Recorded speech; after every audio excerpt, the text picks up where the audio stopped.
กันว่าเจ็บตาเบิ่งทางซ้ายเขาหมายมันเขาบ่หมายเลยว่าเบิ่งซ้ายมันคนลาวนี่เขาหมายเป็นคือคนไทยจะนั้นจะนี้เขาเบิ่งลาวเขาสิเจ็บตานะเจ็บตาฝั่งซ้ายเขาเด้หั้นนะบางเทื่อคันเขาไล่เขาอยู่ทันเฮาหั้นนะเขาสิคิดจังนั้นเขาหมายในเรื่องตาว่าคือกันแต่ก็บ่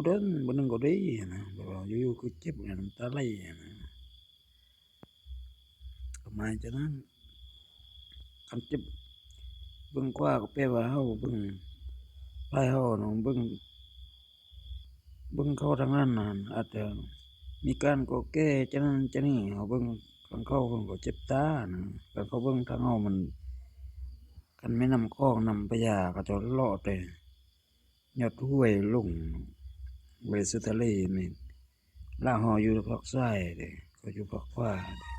เด้ตรงนั้นว่าเรื่องนั้นน่ะ